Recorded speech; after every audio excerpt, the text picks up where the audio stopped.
Salve, salve galera! Beleza com vocês?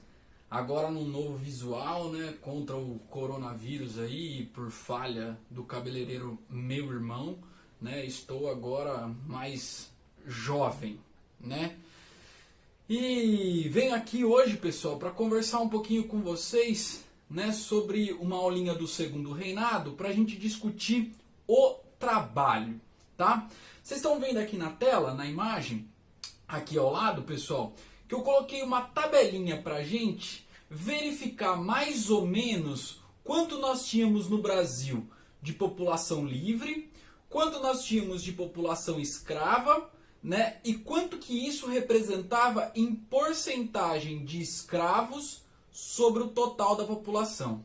Então repara, se nós estamos estudando o Segundo Reinado, a gente precisa compreender que esse período vai de 1840 até 1889. São praticamente 50 anos. E olha só, 1850, pessoal, nós temos 5 milhões e 500 mil pessoas livres e 2 milhões e 500 mil pessoas escravizadas, de um total de 8 milhões de pessoas, isso representando 31% de escravos na população brasileira. Aí olha, 22 anos mais tarde, nós vamos ter 8 milhões e 600 mil pessoas livres, 1 milhão e meio de pessoas escravizadas, num total de 10 milhões e 100 mil pessoas, representando a porcentagem de escravos sobre o total de 15%. Então você começa a verificar aí que 22 anos mais tarde, nós temos uma diminuição da proporção de escravos na sociedade brasileira. Em 1888, pessoal, que é o ano da Lei Áurea, nós vamos ter aí 13 milhões e 100 mil pessoas livres, 700 mil escravos, totalizando 13 milhões e 800 mil e uma porcentagem de 5% de escravos na população brasileira. Não sei se vocês estão verificando, o que eu trouxe aí para vocês, né? Que a porcentagem vai diminuindo, obviamente, né? A população brasileira também se expande, tá? Mas o mais significativo disso é que a população de escravo lentamente vai diminuindo no Brasil. E a gente precisa então discutir quais foram os motivos para que esse pilar, que era um sustentáculo, né, da nossa classe dominante, né, da aristocracia rural brasileira, por que isso vai acontecer? Por que essa diminuição vai acontecer? Certo? Então, eu trouxe aqui um primeiro slide para a gente discutir, né? Que logo em 1850, que era o primeiro ano da tabela, nós vamos ter a abolição do tráfico negreiro. E aí a pergunta é, por que o tráfico negreiro aboliu? Né? Por que ele foi abolido da história brasileira? E para eu já não jogar o dado só para vocês, falar assim, ó, 1850, abolição do tráfico negreiro, então aí vocês já guardem essa informação que tá bom. Não, a gente vai construir essa ideia para entender quais foram os fatores externos e internos que levaram à abolição da escravidão. Bom, eu comecei elucidando aqui pra gente um primeiro fator que é a pressão inglesa. Então a Inglaterra, pessoal, vinha pressionando o Brasil por muito tempo para a abolição da escravidão. Abolição da escravidão, não era só a abolição do tráfico negreiro, tá? E aí você vai perguntar, mas por quê? Qual era o interesse da Inglaterra? Primeiro, a Inglaterra tinha chegado numa segunda etapa do capitalismo que a gente chama de capitalismo industrial. Então, lá na Inglaterra, agora, nós tínhamos a produção de mercadorias e, consequentemente, depois o comércio dessas mercadorias.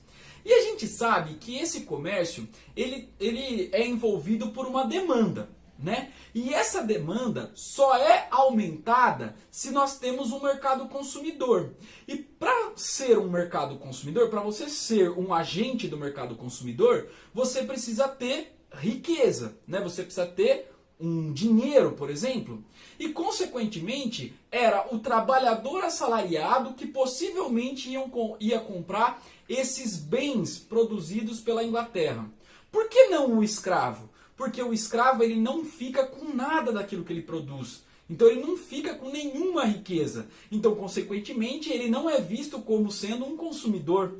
Então, por isso que a Inglaterra vai pressionar o Brasil e outros lugares do mundo que ela exerce influência, e no Brasil é uma influência gigantesca, para que o Brasil possa abolir a escravidão e, consequentemente, esses novos trabalhadores que ocuparão o lugar desses escravos poderão comprar os produtos ingleses e escoar as mercadorias da indústria inglesa, certo? Então esse é um primeiro fator aí, a Revolução Industrial sendo uma das forças motrizes aí, da Inglaterra para fazer com que ela peça a abolição da escravidão no mundo todo. Um segundo fator na Inglaterra que nós temos também, pessoal, que os colonos do Caribe, que eram colonos ingleses também, tinha alguns colonos ingleses ali, produtores sobretudo de rum, produtores de açúcar e tal, que eram sobretudo produtores de matéria-prima, que pressionava a metrópole, ou seja, que pressionava a Inglaterra a fazer com que ela defendesse a liberdade de todos os escravos do mundo. Por que esses colonos do Caribe faziam isso com o Estado inglês? Por quê? Porque a Inglaterra já tinha abolido a escravidão, né, vamos dizer assim, na primeira metade do século XIX, né, nas suas colônias. Então, esses colonos no Caribe tinham que contratar mão de obra assalariada para produzir nos seus meios de produção. Então, o produto final desses colonos ingleses no Caribe ficava mais caro do que os produtos produzidos por escravos, sobretudo na América do Sul. Então, esses colonos começam a pressionar a Inglaterra para que a Inglaterra possa defender, de certa forma, a liberdade dos escravos no mundo todo. E um terceiro fator que é importante aí, que a gente não pode esquecer, pessoal, é a ideologia burguesa que já corria solta na Europa, sobretudo na Inglaterra, que leva consigo um lema, que é o lema da Revolução Francesa, né, mas que corria também no liberalismo inglês, que era a liberdade e a igualdade. A igualdade não a igualdade social, mas a igualdade jurídica, certo? Então, são esses motivos que fazem com que a Inglaterra seja pressionada como Estado a defender a escravidão para fora das suas linhas de fronteira lá na Europa, tá bom? Vocês estão vendo aqui, pessoal, que eu coloquei também um destaque maior para religiosos ingleses chamados Quakers, né, que eram religiosos protestantes que viam os seres humanos como detentores de liberdade, né? Então eles defendiam certo radicalismo nessa igualdade jurídica tal, e que eles formavam uma bancada dentro do parlamento inglês que pressionava também o Estado inglês a defender a liberdade dos escravos, mas a partir de um ponto de vista humanitário religioso, certo? Bom, vamos para o Brasil então. E no Brasil, né? Vamos pensar isso. O Brasil, pessoal, desde 1810 é pressionado formalmente pela Inglaterra para libertar os seus escravos. Por quê? Porque em 1810 nós temos dois tratados específicos formados de forma bilateral entre Brasil e Inglaterra. O Tratado de Aliança e Amizade, né, que vai prever um acordo político, comercial com a Inglaterra, e um outro tratado que complementa esse do Aliança e Amizade, que é o Tratado de Comércio e Navegação, que ali definiria algumas taxas de entrada dos produtos ingleses e das demais nações no Brasil, sobretudo, tá? E o que estava previsto nesse Tratado de Comércio e Navegação firmado pelo Brasil e pela Inglaterra em 1810? Que o Brasil se comprometia, tá, a acabar com a sua escravidão. Só que não estava definida uma data específica. Mas ali já tinha um primeiro sinal à Inglaterra, né, feito pelo Brasil, que nós nos comprometeríamos a acabar com a escravidão. Então esse é o primeiro ponto que nós temos aí vinculado à Inglaterra que nós acabamos de estudar. O segundo ponto, pessoal, é que no Brasil a nossa elite, ela firmou as bases da sua propriedade privada e da sua acumulação de riqueza centrada no trabalho escravo. E esse trabalho escravo, ele foi uma instituição social, né, de mais de 300 anos no Brasil. Então é uma instituição social de longa data, histórica, que tem raiz profunda nas relações sociais e que faz com que a nossa elite mostre os dentes ferozes, negando qualquer possibilidade de abolicionismo por aqui, certo? Vale lembrar que nesses 300 anos os escravos brasileiros, né, os escravizados brasileiros, lutaram incansavelmente contra a sua escravidão.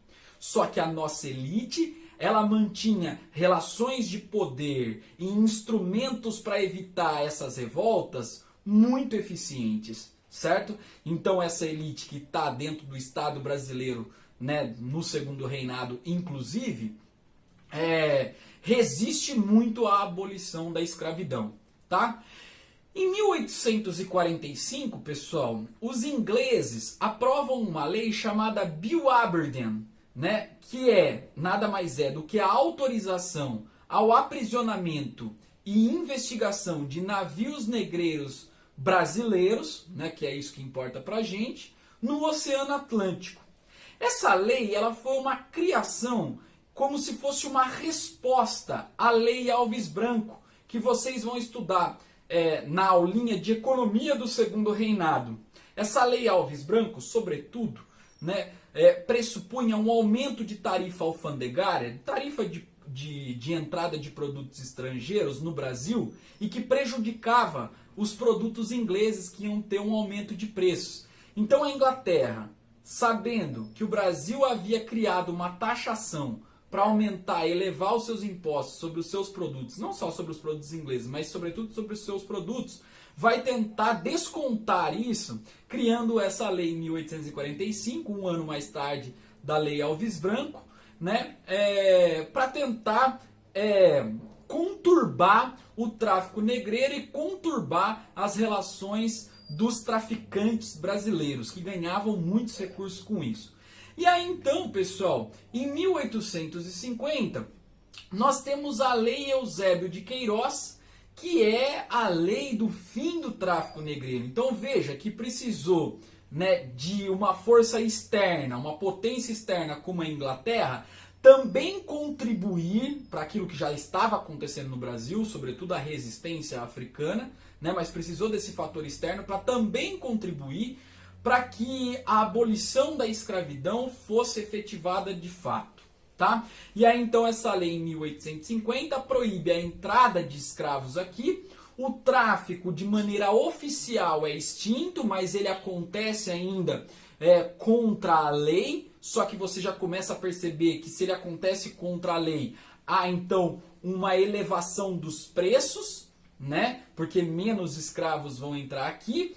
E esse capital dos escravos, né, desses traficantes, desses comerciantes de escravizados, ele fica aqui no Brasil, né? E ele vai buscar outros caminhos para reproduzir, porque, lógico, dentro de uma estrutura capitalista, o objetivo central do capital é reproduzir mais capital. Então, se eu não posso mais investir esse capital trazendo escravos, porque ele está sendo proibido e tem uma perseguição e eu corro risco de perder esse capital investido no Oceano Atlântico pela captura do meu navio negreiro, então esses comerciantes passam a investir em outras coisas aqui no Brasil. Dentre as coisas, nós podemos ver numa rede maior de comércio, em bancos, em ferrovias, né, em indústrias, que a gente vai ver que nesse exato momento nós vamos ter um primeiro surto industrial no Brasil, tópico para a nossa aula de economia, certo? E aí então você deve estar se perguntando assim, mas Cláudio, e agora? Se a elite brasileira necessitava, né, desse trabalho escravo para conseguir a sua riqueza e acumular essa sua riqueza de forma surpreendente, para onde ela vai atirar agora? Né? Quem vai substituir essa mão de obra? Bom, você deve estar perguntando, fala assim, É só libertar os escravos e, consequentemente, você tornar esses trabalhadores assalariados, né? Os mesmos trabalhadores, mas deixando de ser escravizados, passando a ser assalariados. Pois bem, aí entra em cena, pessoal, um cenário que envolve o caráter ideológico e político dos donos do poder no Brasil nessa época, né? Que era, na verdade, construir uma nação brasileira. Então você vai saber que, se nós estamos falando de 1850, nós estamos só há 28 anos da nossa independência, que foi em 1822. Então era preciso construir uma identidade nacional. E essa identidade nacional foi pensada, né, pelo Dom Pedro II e seus conselheiros, né, num povo brasileiro que seria o responsável por levar o Brasil para o progresso. Né? E quem que esses conselheiros e o Dom Pedro II vão escolher para ser esses personagens, né, da construção identitária brasileira? Obviamente o homem branco. Então, junto com esse processo econômico do trabalho, há uma política ideológica dentro do Estado brasileiro de defesa do branqueamento da população. Ou seja, então eles vão incentivar uma população branca a vir para o Brasil para que ocupem esse trabalho que agora encontra certa vacância. Não encontrou totalmente a vacância porque a abolição da escravidão não aconteceu de forma definitiva ainda. Mas vocês conseguem perceber que vai acontecer porque o tráfico de escravos acabou, certo? Então, eles começam a olhar para a Europa e ver se não há possibilidade de trazer pessoas europeias, né, trazer europeus para cá, certo? Então vocês vão perceber, pessoal, que muitos membros da elite brasileira, da elite rural brasileira, vão até a Europa para tentar estudar uma forma de aliciamento de imigrantes para trazer para o Brasil. Porque você concorda comigo que para o imigrante europeu vir até o Brasil, ele precisa ter algumas condições favoráveis, porque ele está acostumado com certo padrão, com algumas organizações econômicas, sociais, políticas da Europa, né, que está no centro do capitalismo, que o Brasil nesse exato momento não tem, certo? Então, há aí uma primeira tentativa de imigração, né? Então eles olham e falam assim, já sei, a gente vai mudar o trabalho no Brasil, nós não vamos tornar os escravos assalariados, nós vamos tentar atrair imigrantes europeus para cá. Só que tem um porém. Imagina se eles trazem os imigrantes europeus para o Brasil e esses imigrantes europeus começam a comprar terras e ser grandes fazendeiros. Eles iriam competir com os fazendeiros brasileiros. Então, antes desse processo de imigração, de incentivo à imigração acontecer, né, essa elite brasileira que está organizada dentro do Estado cria uma lei. Essa lei se chama Lei de Terras de 1850. O que prevê essa Lei de Terras? Que a terra agora só poderia ser comprada ou doada pelo Estado brasileiro. Mas, Cláudio, não tem nenhum absurdo aí? Porque isso aí é o normal. Pois bem, pessoal, se a terra pode ser comprada ou doada apenas pelo Estado em casos excepcionais, né, o que isso significa? Né? Que se um imigrante europeu ou o escravizado que conseguiu a sua alforria tentar cercar um pedaço de terra, né, no interior do Brasil, essa terra pode ser confiscada pelo Estado. Então, a Lei de Terras é uma lei que garante a manutenção da terra na mão dos mesmos proprietários de antes. Porque se permite apenas a compra, significa então que eu, né, só posso comprar se eu tiver dinheiro, né? E se eu tiver esse capital. Então, quem tem capital no Brasil são os ex-escravos ou os escravizados? Claro que não. Quem detém esse capital no Brasil são os grandes proprietários. Então, essa lei é uma lei que vem aí para legitimar ainda mais, né, para garantir ainda mais a estrutura social do latifúndio no Brasil. Na mesma época, só para fazer um parêntese, depois você ir pesquisar aí, na mesma época foi aprovada uma lei diferente lá nos Estados Unidos chamado Homestead Act. O que previa essa lei? Né? Previa que poderia ser todo o oeste dos Estados Unidos ocupado por aqueles imigrantes que quisessem construir o seu futuro na América. Olha que diferença, nos Estados Unidos eles propunham então os minifúndios para atrair esses imigrantes, certo? Aqui no Brasil eles fizeram uma lei para tentar evitar que os imigrantes e os ex-escravos pudessem ter terra.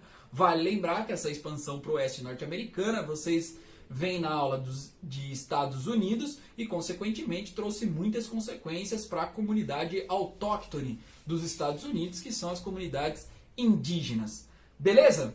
Bom, então vamos ver, né? Então, por que será que esses imigrantes vão vir para o Brasil, né? Sendo aqui um espaço periférico do capitalismo e sendo aqui agora um espaço concentrador de terra? Bom, vamos lá então. Nós precisamos tentar entender a Europa, especificamente, o que está acontecendo lá, naquele exato momento, né? Nós temos grandes conflitos acontecendo lá. Sobretudo, a unificação da Itália e a unificação da Alemanha, que aconteceram no século XIX, bem próximo da metade do século XIX, e da metade até o final do século XIX, e muitos conflitos, muitas guerras, né? E isso cria um cenário conturbado para aquele europeu que quer construir a sua família, construir a sua vida tranquilamente. Então, o Brasil e a América passa a ser um espaço desejável, certo? O segundo ponto que a gente tem aí, né, é o avanço do capitalismo. O capitalismo avançando, pessoal, nós vamos ver aí que há certo esgotamento, né, de força de trabalho em alguns lugares da Europa. Então, alguns trabalhadores que estão sendo substituídos, né, decidem então vir para o Brasil para encontrar um espaço para morar, um espaço para conseguir produzir a sua vida material. E os grandes portos que passaram a ser concentradores de imigrantes para a vinda para o Brasil são dois, um na Itália e um na Alemanha. Não é à toa que a unificação desses dois países gerou consequência para a imigração. O de Gênova e o de Hamburgo. Aqui ao lado, pessoal, vocês podem observar, isso aqui é um lambe, sabe? Tipo um cartaz que se colava em poste, que se cola em poste hoje, para atrair os imigrantes para o Brasil. Então teve muito investimento. Primeiro, dos fazendeiros do Brasil para tentar importar esse trabalho, essa forma de trabalho que era considerada uma mercadoria. E o primeiro sistema que a gente tem, pessoal, é um sistema de colonato, até organizado pelo Estado brasileiro. Qual é esse sistema, na verdade? Tentar atrair esses imigrantes para eles ocuparem regiões no Brasil com baixa densidade demográfica, ou seja, regiões distantes do Brasil. Então isso aconteceu muito no Paraná, aconteceu muito na região sul do país. Então esses imigrantes vieram, né, e eles faziam colheita, manutenção de cafezais, né, e também tinham a permissão de construir uma pequena lavoura para sua sobrevivência, certo? Mas esse sistema de colonato, ele não foi a regra, tá? Por que não foi a regra? Porque nós temos dois outros sistemas que esse sim, um foi logo no começo, aí que a gente tem a abolição do tráfico negreiro que tentou ser implantado de forma individual entre os fazendeiros, e o outro, ou a outra maneira, foi uma forma de tentar superar aquilo que não tinha dado certo, que foi implantado pelos fazendeiros. Então, o primeiro sistema que a gente tem aí é o sistema de parceria, pessoal. Então, o que significa isso? Que o fazendeiro, né, ia financiar a vinda desses imigrantes para o Brasil. Então, ele pagava a viagem para esses imigrantes. Esses imigrantes, eles vinham, sobretudo, para a colheita de café, que isso nós vamos discutir na aula de economia também. Se você não viu, você vai ver essa aula. Se não viu, né, guarda aí essa informação que é importante. Eles vinham para a colheita de café, sobretudo, pessoal, do interior de São Paulo, que a gente chama de Oeste Paulista, que pega a cidade de Campinas e vem passando para o interior, tá? Como que funcionava aí? Então, as despesas eram pagas pelos fazendeiros, né? E aí, tudo, né, era dividido da produção. Mas, obviamente, que essa divisão não era uma divisão igualitária. Então, o fazendeiro entrava com a propriedade e com a plantação, né? E o imigrante entrava com a mão de obra. Só que a mão de obra era menos valorizada, certo? Então, muitas vezes os fazendeiros ficavam com 80%, 90% de toda a lucratividade e esses trabalhadores imigrantes ficavam com um pouco só. E quando eles ficavam com esse pouco, eles tinham que pagar a viagem que eles fizeram de navio, tinha que pagar o aluguel que eles moravam na fazenda, eles tinham que pagar a mercearia que eles consumiam na fazenda também, ou seja, era uma condição análoga, ou seja, parecida com uma condição de servidão, certo? Então, muitos imigrantes aqui no Brasil, espanhóis, portugueses, italianos, alemães, começaram, sobretudo italianos, tá, pessoal? Começaram a enviar cartas para os seus parentes e falar assim: não venham para o Brasil porque aqui é uma catástrofe, os caras querem escravizar a gente.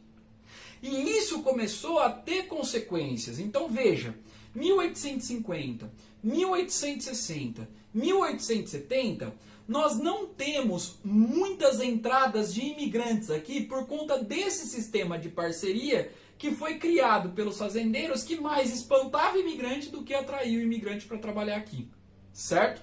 E aí foi tudo criado um movimento na Europa contra a imigração ao Brasil. E o Brasil teve a sua imagem diplomática bastante queimada.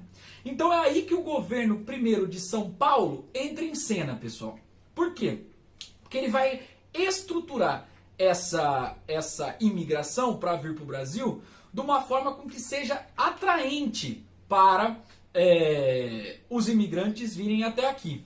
Então essa terceira forma, né, ela vem para substituir a segunda, que a gente estudou, que é o sistema de parcerias, que se chama Sistema Subvencionado pela província de São Paulo. Ou seja, é um sistema de imigração que vai ser financiado, que vai ser pago pelo Estado, pela província de São Paulo.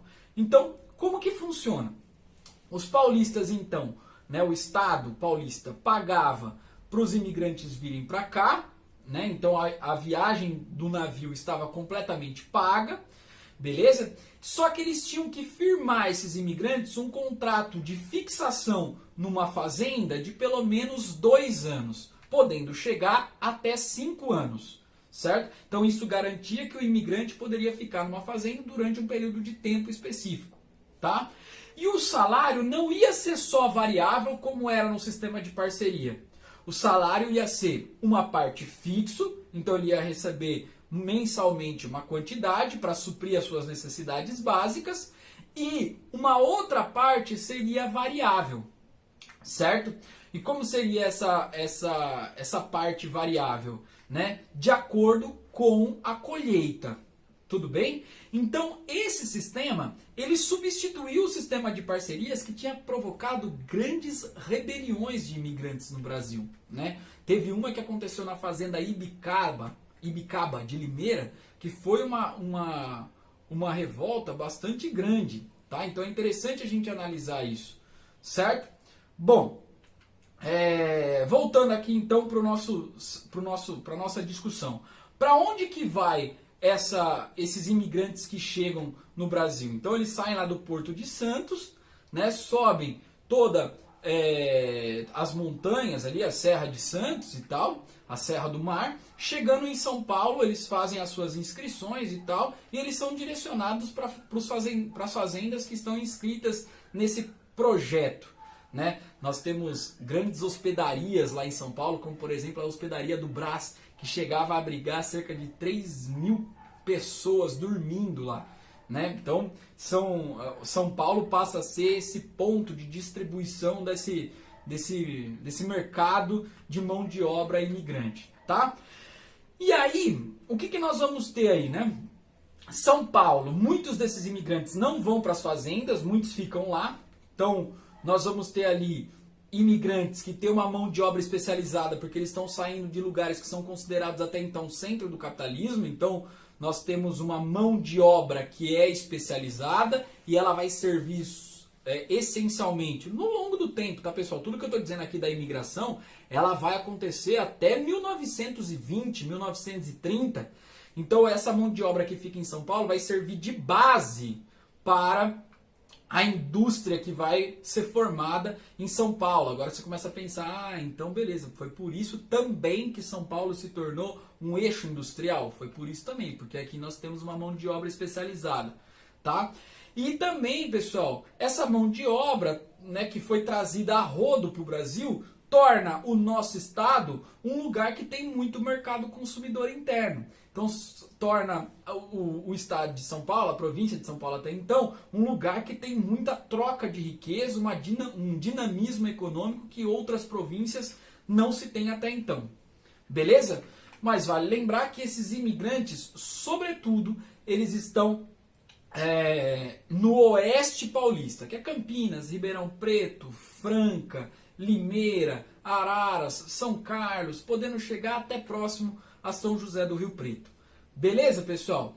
Então, com isso, conforme esses imigrantes vão aparecendo, né, eles vão se tornando viáveis economicamente para essa elite, consequentemente a escravidão ela deixa de ter certa importância econômica, tá? Mas isso é ao longo do tempo. Olha só o gráfico que eu trouxe aqui para vocês, pessoal. Tá vendo? 1870, nós temos a entrada de 13 mil imigrantes. 1878, 22 mil. 8 anos depois, 32 mil. 1 ano depois, 55 mil. E na abolição da escravidão, o ano, né? Nós temos 132 mil imigrantes entrando. Então você começa a perceber que a imigração acontece de forma estruturante no Brasil no final da década de 80, de 1885 em diante. Tá? Antes, eles vão tentando acertar o melhor sistema, até eles conseguirem encaixar esse sistema, tá? Que a gente chama de sistema que foi subvencionado, ou seja, financiado pela província de São Paulo. Enfim, pessoal, vamos falar então do processo de abolição da escravidão. Nós começamos com a abolição do tráfico negreiro, falei o que veio para substituir, então a imigração está acontecendo ao longo do tempo. Agora nós vamos falar como que a abolição da escravidão vai acontecendo com essa chegada desses imigrantes, tá?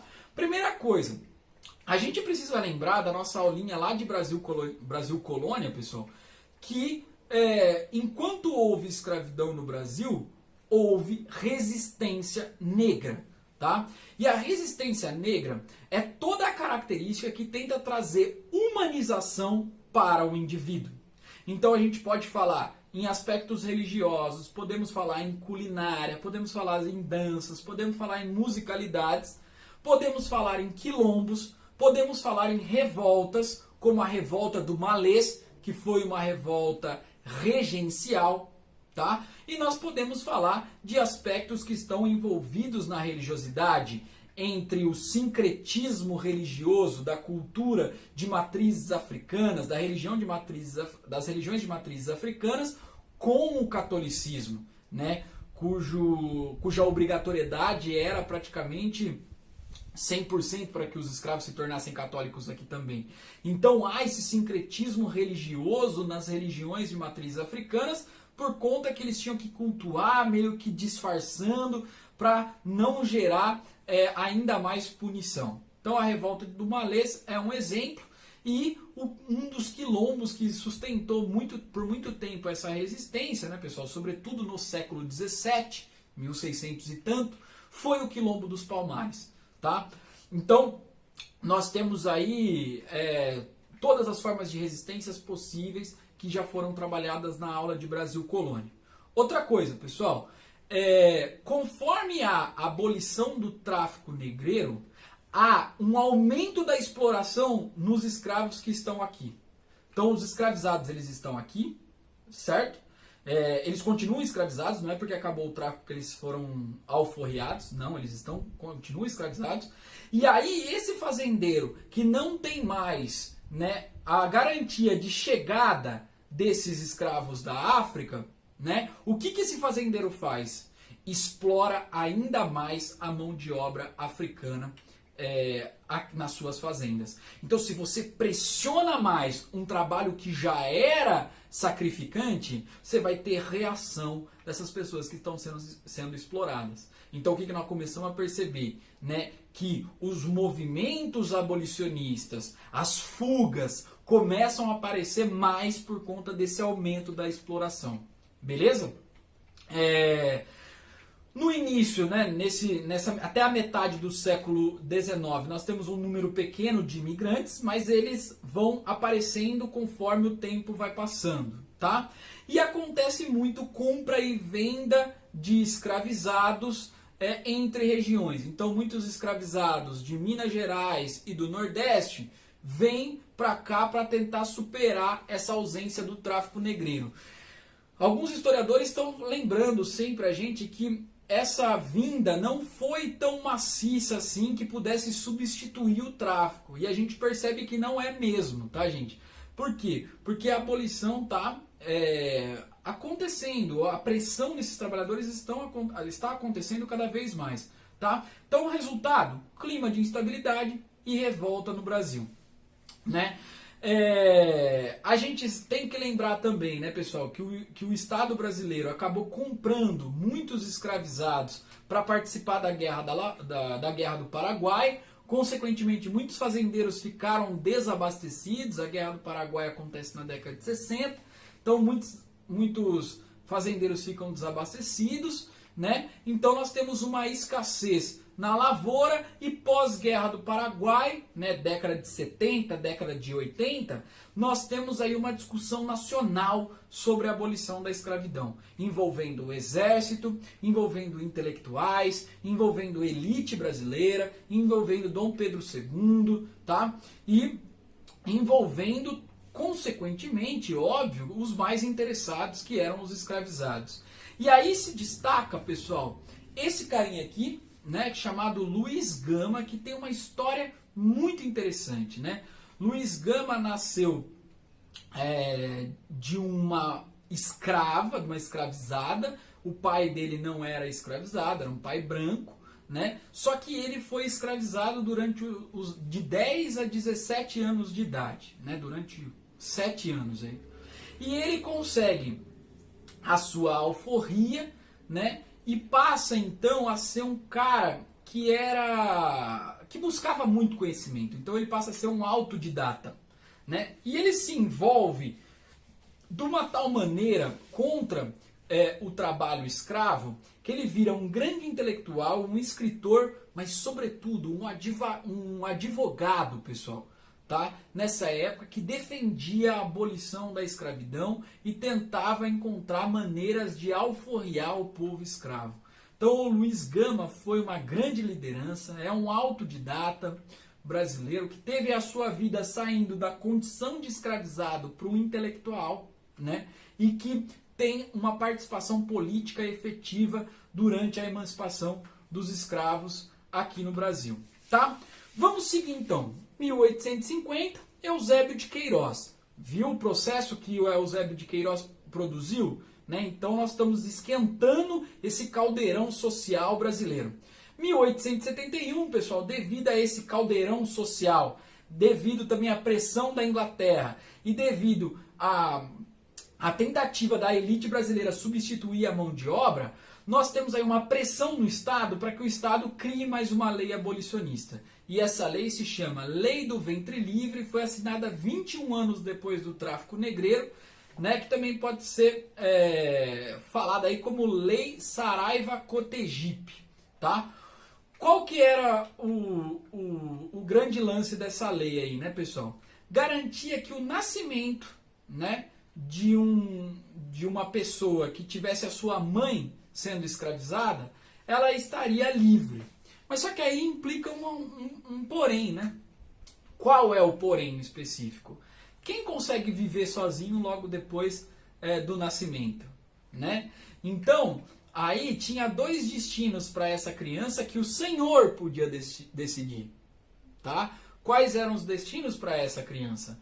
Ou um orfanato, onde o Senhor recebia um valor simbólico pela destinação no orfanato, né? Não era atrativo para o Senhor. E veja, a indenização é dada para quem é dono do escravo, não para a mãe, né? Como se desse até para transformar em mercadoria um filho. E segundo, pessoal, ou então esse fazendeiro ele pode ficar com a criança até basicamente a sua adolescência. E o que eles vão fazer na adolescência, pessoal? Explorar a mão de obra desse trabalho também, certo? Então o que essa lei provou pra gente aí, né? Que mesmo as crianças nascendo, elas ainda permaneciam escravizadas ali naquela família. E a sua mãe também continuava escravizada, certo? Bom, o que a gente tem aí com essa lei, né, pessoal? Toda lei abolicionista, ela, pelo menos na história, analisando um pouco assim, ela dá uma congelada, não é uma congelada, mas ela dá uma esfriada no movimento emancipacionista. Sabe o movimento intelectual, com negros e negras, né, literatos, o Luiz Gama, uma das lideranças e tal? Esses movimentos eles ganham força. Quando uma lei é aprovada, há uma desarticulação, de certa forma, do movimento para esperar, para ver qual vai ser a consequência dessa lei na prática, certo? Então, vocês vão perceber que até de novo o movimento articular as suas bases e tal para reivindicar novas leis abolicionistas, a elite brasileira ganha um tempo para conseguir encontrar mecanismos para superar o seu problema estrutural, tá? E aí eu gostaria de comentar com vocês como que a organização de quilombos abolicionistas, né, foram muito importantes, né? Por quê? Porque nós temos quilombos que são formados próximos às cidades, inclusive, que são bancados pelos próprios emancipacionistas, os abolicionistas, sabe? Então pessoas que concordam com a abolição da escravidão financiam esses quilombos, né? E esses quilombos organizam de forma mais ou menos secreta, próximo das cidades, uma maneira de tentar atrair novos escravizados a saírem das suas condições de escravizados para irem até o quilombo. E um dos exemplos é o quilombo do Leblon, que foi criado dentro de uma fazenda no Leblon, que hoje é um bairro super chique do Rio de Janeiro, né, que tinha como ali eixo central, né, ser um espaço de resistência mesmo desses escravizados que fugiam das fazendas. E esse quilombo era financiado por muitos intelectuais, por muitos jornalistas, né, por ex-escravos e tal. E muitos ex-escravos também faziam uma espécie de consórcio de libertação, que era nada mais, nada menos, né, pessoal, do que uma organização entre os próprios trabalhadores, tá, entre os próprios ex-escravos, para conseguir os recursos suficientes para comprar a alforria de outros escravizados, certo? E nós vamos ter aí a organização de capatazes, por exemplo, que eles vão nas fazendas, capturam esses escravizados e vão colocar nos quilombos para viver em situação de liberdade, assim. O Largo do São Francisco também se empenhando, que hoje é a Faculdade de Direito da USP. Então nós temos aí algumas resistências que são significativas nesse processo, tá? E aí, pessoal, nós temos a outra lei abolicionista, veja, 14 anos depois, que é a lei do sexagenário, né, que previu aí a libertação dos homens e mulheres escravizados acima dos 60 anos, né? E aí nós vamos ter uma corrida gigantesca para as pessoas tentarem saber qual é a data de nascimento, porque os escravizados, pessoal, eles não eram considerados seres humanos, né? Eles não tinham uma certidão de nascimento. Então os caras começam a entrar, ver quais foram o cadastro de entrada para você fazer uma espécie de certidão de nascimento, e aí eles começam a perceber que muitos escravizados entraram depois de 1831. Em 1831, pessoal, durante a regência brasileira, tá? Tinha sido aprovada uma lei em que o Brasil abolia, né, o tráfico de escravos. Então os escravos eram ilegais, a entrada deles aqui eram consideradas ilegais. Então eles resgataram essa lei, mas essa lei não foi cumprida, né? Por que não foi cumprida? Porque quem eram os juízes dessa época? Os proprietários de terra. Quem direcionava o Estado? Os proprietários de terra. Então eles criaram uma lei em 1831 falando que ia acabar com a abolição do tráfico negreiro para a Inglaterra ver, para a Inglaterra se satisfazer com isso, certo? Então nós temos aí várias situações que vão tentar fazer com que esses escravos busquem maneiras para encontrar a sua liberdade, tá? Bom, os abolicionistas começam a defender nos jornais, nos meios de comunicação e tal, no dia a dia, que os escravizados devem fugir, então eles são incentivados a fugir, então você já vê como que é o cenário político e econômico do Brasil, e o exército passa a proibir a chibata e a perseguição. Por quê? Porque tem a ver com a Guerra do Paraguai e os escravizados, que nós vamos aprender na aulinha de Guerra do Paraguai. Beleza? Olha lá, os consórcios para a libertação que eu já disse para vocês, e há um crescente aumento dos escravizados libertos no Brasil. Eis que a abolição, então, é um caminho sem volta, graças a essa luta constante de resistência dos escravizados no Brasil. Tá? Os últimos suspiros da escravidão. A estrutura ficou rompida, né? O pilar de sustentação da acumulação de riqueza ficou rompida. O Ceará é a primeira província que abole a escravidão, 1884, né?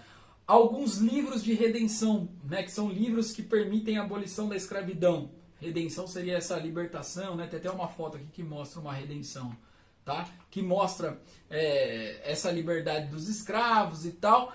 Começam a aparecer aqui no estado de São Paulo, a cidade de Araras, né? No interior paulista, essa cidade que eu moro. Passa a ser a primeira cidade da província de São Paulo a assinar a liberdade dos seus escravos no dia 8 de abril de 1888.